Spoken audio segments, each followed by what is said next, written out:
noite. Meu nome é Roberto Verta, eu sou publicitário de formação, mas músico também.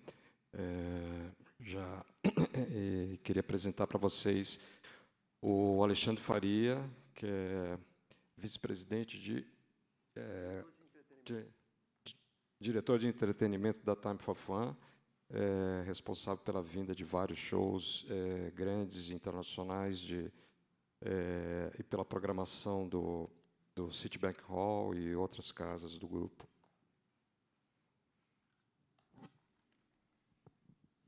Olá, boa tarde.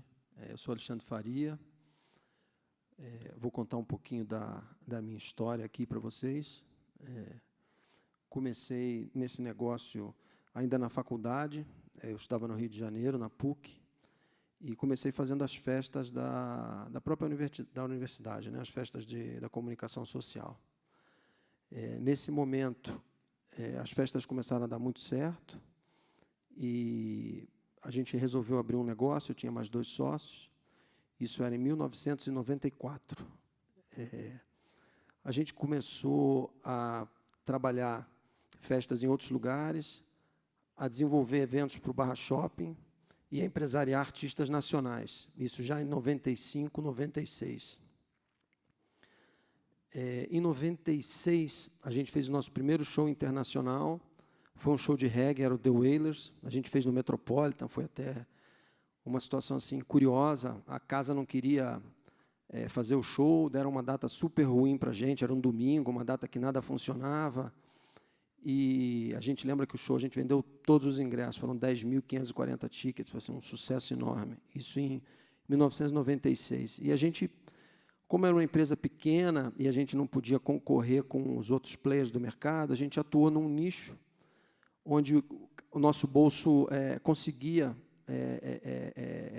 concluir as negociações com os artistas. Então, a gente começou a trazer bandas alternativas para o Brasil, em 96, 97, e bandas de reggae. Então, a gente trouxe o Agent Orange, o Suicidal Tendencies, o Yellow Man, o TSOL, bandas que cabiam no nosso bolso. Isso em 97.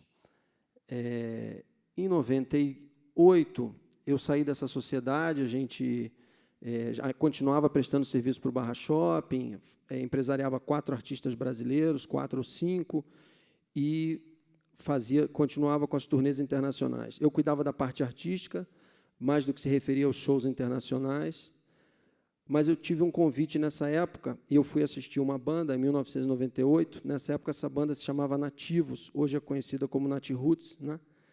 A cuidar deles, como o empresário era do Centro-Oeste, a cuidar deles na região Sudeste.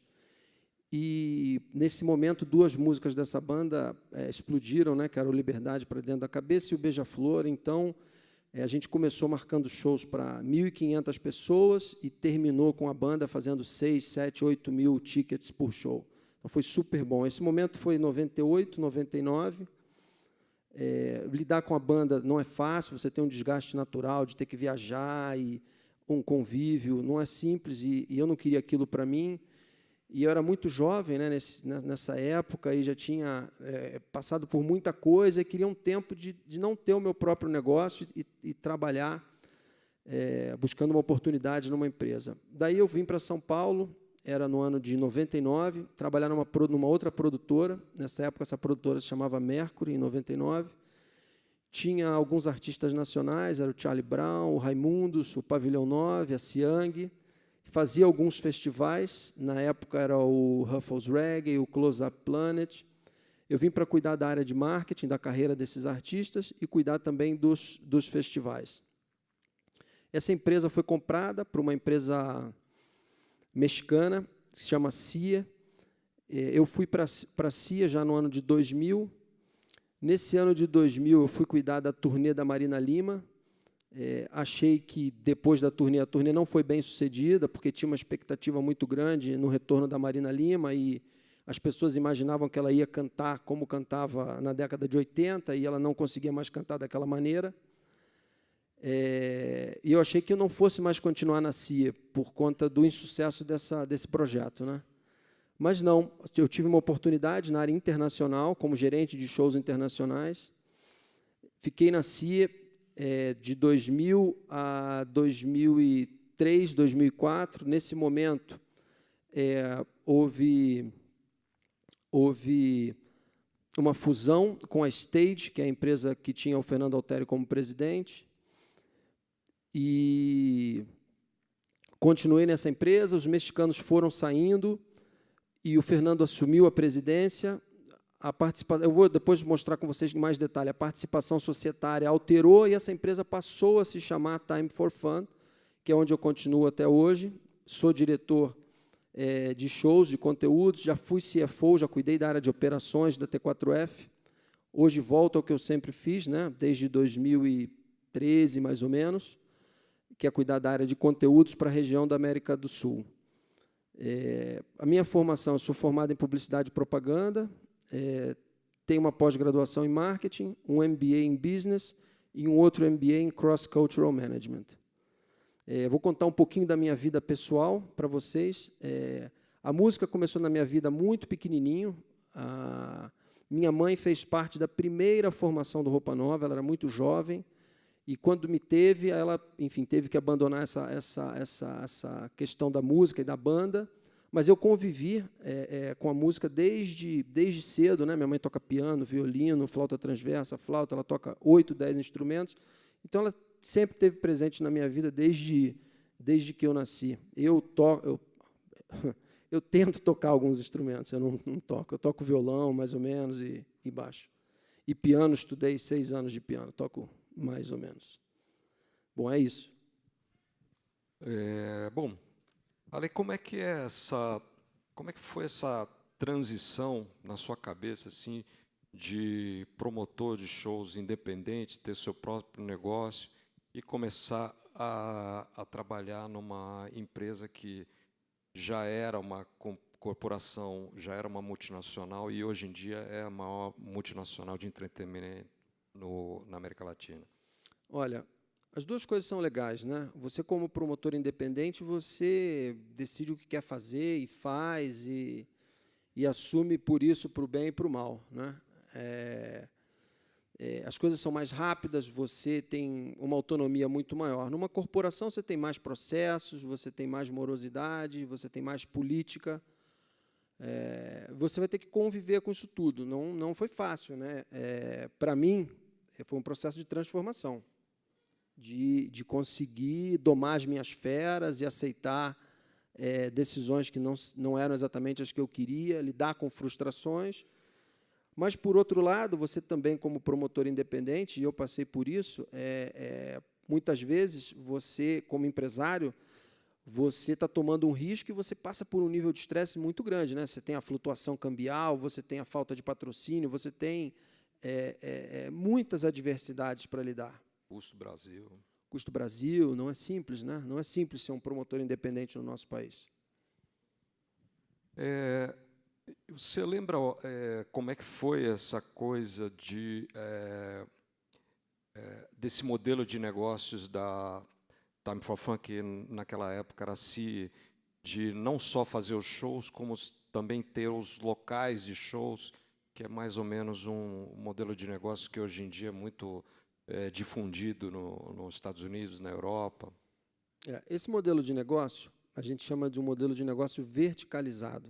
O que quer dizer isso? Muitas vezes a conta do show, né, bilheteria, contra os custos que você tem, essa conta não fica em pé. Então, esse modelo verticalizado permite com que a companhia tenha outras receitas. São elas receitas de A&B, receitas da própria venue, de merchandise, de tickets, né, a taxa de conveniência. Então, esse modelo verticalizado permite com que a empresa gere uma fortaleza e uma barreira contra concorrentes. Legal. Ainda falando de transição,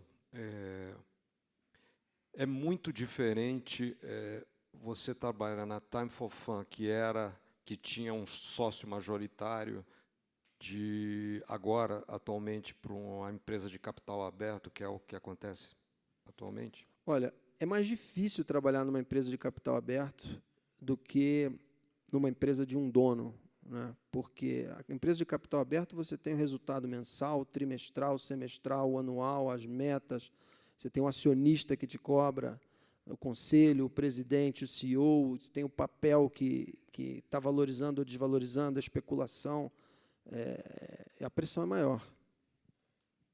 Uhum. Eu queria perguntar um pouco sobre o papel da Live Nation nos negócios da Time for Fun, que, pelo menos até algum tempo atrás, todos os conteúdos da Live Nation eram representados na América Latina pela Time for Fun. A gente teve um contrato de exclusividade com a Live Nation, que já terminou tem 1 ano e meio. Não por isso a gente deixou de fazer shows com eles. Tem shows que a gente faz com eles, tem shows que a gente não faz com eles. Quando eles compram uma turnê mundial, por exemplo, Coldplay e o Maroon 5, que eles têm uma relação muito próxima, aí o negócio passa por eles, né? A Rihanna, a Beyoncé, o U2, a Madonna, são artistas da Live Nation. Por outro lado, outros artistas não são da Live Nation.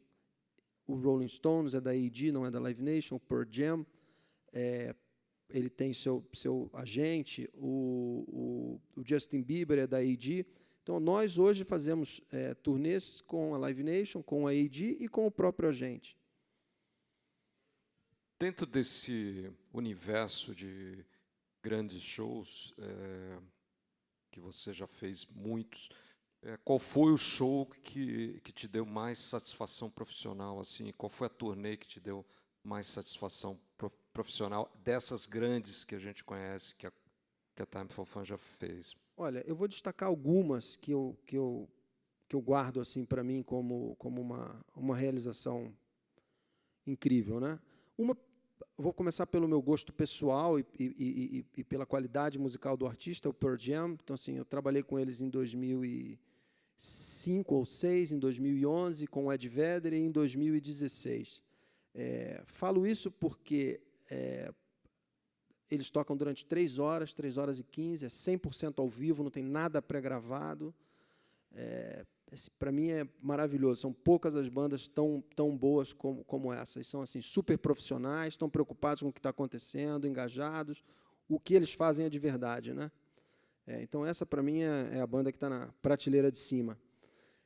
Um outro desafio que foi muito legal e ao mesmo tempo também assim, a gente passou por muito estresse com o Morumbi, foi o U2 na turnê dos 360 graus. Era uma estrutura mastodôntica, um negócio gigantesco, viajavam 300 containers, eram 3 palcos, cada palco eles colocavam uma cor para identificar, eram X aviões voando, a gente teve 3 Morumbis, show na Argentina, show no Chile.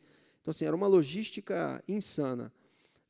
O show tinha um efeito visual muito bonito, não sei quem teve a oportunidade de assistir, mas também não dava para esperar nada menos do que aquilo, porque viajando com aquela quantidade de equipamento, aquela quantidade de material, o resultado tinha que ser aquele, né? Era assim, acho que foi o topo do U2. Não imagino que eles vão se propor a fazer uma coisa daquele tamanho, com tanto equipamento, tanto material, muito caro. O investimento que eles fizeram naqueles 3 palcos, que eles chamam de claw, né? A garra, não acho que a banda vai fazer. Para a banda também é muito caro. Foi muito caro viajar com aquela turnê, o 360 graus. E mais recentemente, o que me encantou, a turnê do Coldplay, que a gente acabou de fazer esse ano, que eles conseguiram um resultado visual incrível, viajando com muito menos equipamento do que eu havia visto com o U2, né? Eles viajaram com aquelas pulseirinhas que tinham um efeito que sincava com a música, mudava de cor, ela piscava de acordo com o ritmo da música e causava assim, um efeito no estádio muito bonito. Consegue passar o vídeo aí do Coldplay? CP. Não sei se vocês tiveram a oportunidade de assistir esse show, mas era incrível.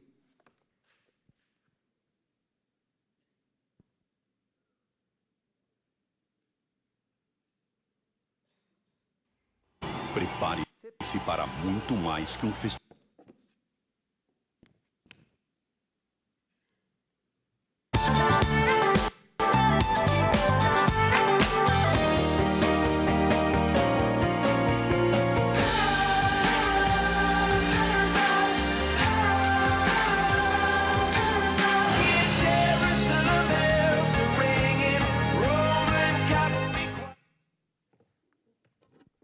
O efeito que eu me referi é aquele no final do vídeo, que é assim, a gente viajou comparando com o U2, né? Era muito menos material e o efeito visual durante o show inteiro deixava as pessoas assim encantadas. Foi incrível realmente essa turnê. A gente fez Brasil, Argentina, Chile, um sucesso assim estrondoso. Qual é o momento? E também cito essas 3 bandas, porque lidar com as 3 bandas é muito bom. São profissionais, são corretos, são justos. Então, assim, o conjunto é muito positivo quando a gente fala de Coldplay, Pearl Jam e U2. E qual foi o momento, assim, dentro desse universo de grandes turnês, qual foi o momento mais difícil? Eu lembro de alguns. Um dos momentos mais difíceis, você estava comigo, né? A gente estava viajando com Guns N' Roses, e essa é uma banda que tem uma nuvenzinha preta em cima, por onde passa. Acontece de tudo que você nunca viu, acontece nessa turnê. O Verta estava comigo, a gente estava trabalhando juntos. A gente estava num show no Rio de Janeiro, em 2011, e primeiro houve um capotamento de uma carreta do artista que estava abrindo a turnê do Guns N' Roses, que eu acho que era o Sebastian Bach. Sebastian Bach. E a gente não sabia se ia conseguir fazer o show ou não. O Sebastian Bach era o artista perfeito para abrir o Guns N' Roses. Ele tinha um ponto eletrônico no ouvido e ele poderia tocar entre 30 minutos a 1h30 de show, de acordo com o atraso do Axl, né? E teve esse capotamento, então a gente não sabia se ele ia conseguir fazer o show, tinha que analisar que equipamentos tinham sofrido avarias de backline da banda, e a gente estava decidindo se abria ou não a porta da Praça da Apoteose para receber o show do Guns N' Roses. Nesse dia teve um tornado no Rio de Janeiro, parou a ponte em Rio-Niterói, parou o aeroporto, caiu um pedaço de prédio no Rio de Janeiro, foi o caos, e a gente optou por não abrir a Praça da Apoteose, tinha muita gente para entrar, por conta de não saber se ia ter o show do Skid Row, se o Axl ia topar fazer o show ou não. Esse tornado atingiu a gente, o palco caiu, uma parte do palco, a asa de PA caiu do lado direito, e a outra asa de PA caiu para o lado esquerdo. Se a gente tivesse tomado a decisão de abrir o portão, pessoas teriam morrido, teriam se machucado. A decisão foi certa de não abrir, não houve o show. E aí a gente teve que começar a pensar em como fazer o show de Porto Alegre, que era em 48 horas. A gente não podia mexer no palco, porque o palco tinha caído, né, uma parte do palco, então eu nunca tinha lidado com isso. Então, primeiro a gente foi contar quantas pessoas haviam se machucado, né, da nossa equipe. O segurança do Guns N' Roses tinha desmaiado, a gente salvou ele, recuperou ele no meio da chuva. A gente teve 6 pessoas que se machucaram, que estavam trabalhando no show. Depois de ver se estava tudo bem, uma pessoa quebrou o braço e tal, não tinha nada muito grave, era pensar em como fazer o show de Porto Alegre. Esse show de Porto Alegre, a gente teve que chamar a Defesa Civil para poder, com guindaste, segurar o palco, porque ele tinha risco de queda, e retirar o backline do Guns N' Roses. E aí a gente passou a madrugada negociando um fretamento de um avião, porque já não chegava mais de carreta o equipamento do Guns para fazer o show de Porto Alegre. E aí fomos fazer o show em Porto Alegre, né? Esse acho que sim, foi o maior estresse. Tiveram estresses menores, né? Uma briga na boate, que era um show exclusivo. O gramado gramado do Morumbi, depois do show do U2. Esse foi o estresse do U2, que eu havia me referido, foi esse, né? A gente usou, como o palco ele avançava até o meio do gramado, a gente usou uma cobertura metálica, e que em todos os lugares do mundo o show acontecia e a grama se recuperava, mas ninguém tinha me explicado que, na verdade, a grama não se recuperava, a grama morria. Eles replantavam a grama. Nos Estados Unidos tem uma máquina que ela consegue coletar a grama rapidamente, tem a grama plantada, e eles replantavam nos estádios dos Estados Unidos na turnê do U2. Mas eu acho que o maior estresse aí foi na turnê de 2010 ou 2011 com o Guns N' Roses. Legal. Hoje em dia, Alexandre, tem a indústria da música, ela sofre uma quantidade de lançamentos brutal em função das facilidades hoje em dia do artista gravar, qualquer um consegue comprar um programa de gravação e gravar em casa, muitas. Então, hoje em dia, com a coisa do streaming, ficou muito importante a questão da curadoria desse volume absurdo de música que é lançado sempre.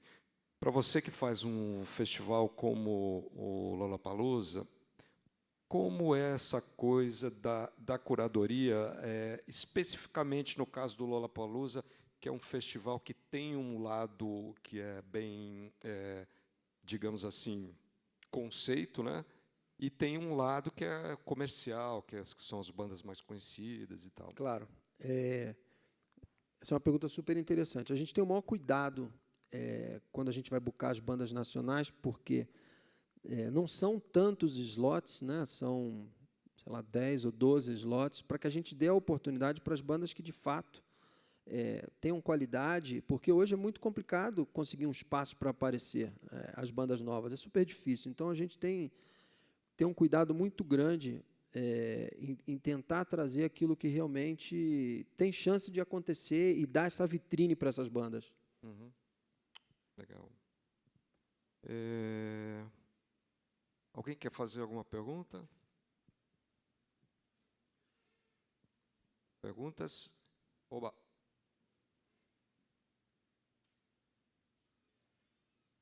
Bom.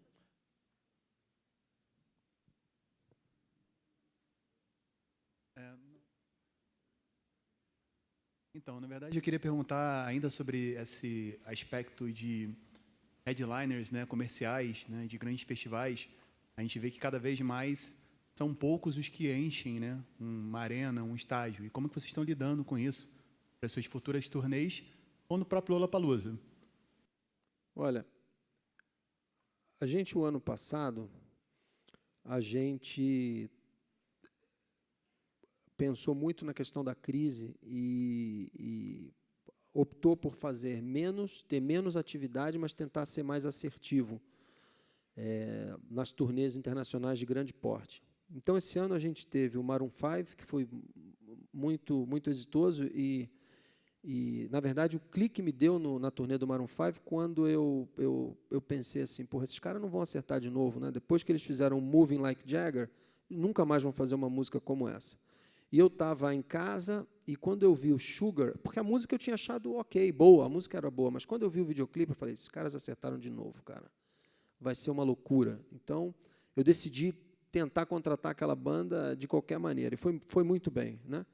O Coldplay, por sua vez, vai sempre muito bem, o disco foi bem, o show foi incrível, e os Rolling Stones são os Rolling Stones e tinham um apelo da última turnê. Então, esse ano a gente foi muito exitoso nas escolhas, né?